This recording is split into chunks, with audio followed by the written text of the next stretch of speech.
जय श्री राम साथियों, आज हम बात करने वाले अहंकार। हाँ, तो हम आगे बढ़ते हैं। दोस्तों, जब किसी व्यक्ति को अपनी खूबसूरती, अपनी शिक्षा, अपने हुनर, अपने सुख संपत्ति पर, अपने शक्ति या अपने परिवार पर अहंकार हो जाए तो विनाश सुनिश्चित हो जाता है। तन में किसी भी तरह की गांठ पड़ने पर उसका प्रभाव केवल एक ही व्यक्ति के स्वास्थ्य पर पड़ता है।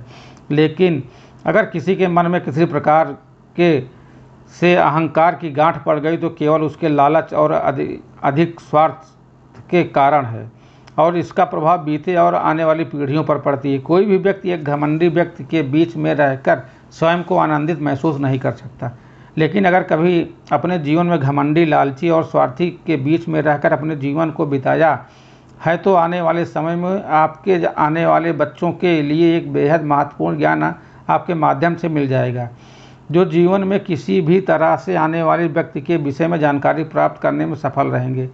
मित्रों, मैंने ये बातें इसलिए बताई क्योंकि उम्र से पहले मैं हादसों से लड़ा हूँ। मैं अपनी उम्र से कई साल बड़ा हूँ। मेरी श्री माँ एक अशिक्षित, एकदम भोली हैं, जिनके द्वारा हमें बहुत ही आध्यात्मिक ज्ञान मिला है। जिन हमारे माँ के मुट्ठी में सारी दैवी शक्तियाँ विद्यमान हैं, जो सदैव हमारी रक्षा करती है। मेरी माँ भी एक स्त्री है और संसार की सभी देवी शक्तियाँ भी स्त्री रूप हैं।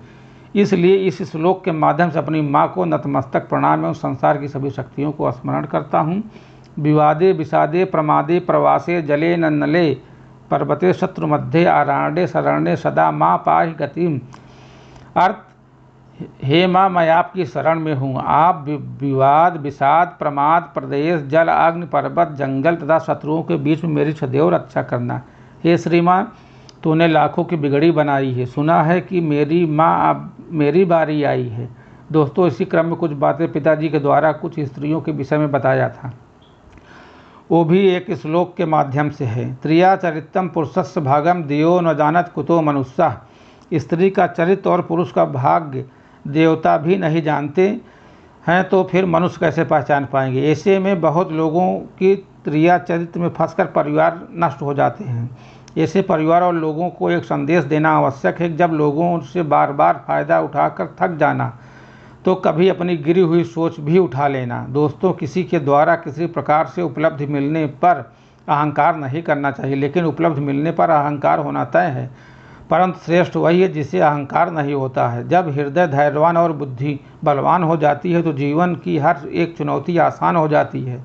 आज तक हर जगह मैंने अपना मन मारा, फिर भी अभी न दिल हारा और न मन हारा है। मेरा किसी से किसी प्रकार से मन को ठेस पहुंचाना नहीं है। कहीं ऐसा हुआ तो हमें क्षमा कीजिएगा। हमें आप सभी मित्रों का स्नेह सदैव स्मरण रहता है। आप सभी मित्रों का बहुत बहुत धन्यवाद। जय श्री राम, सीताराम। अगर वीडियो अच्छी लगी तो चैनल को सब्सक्राइब जरूर करें।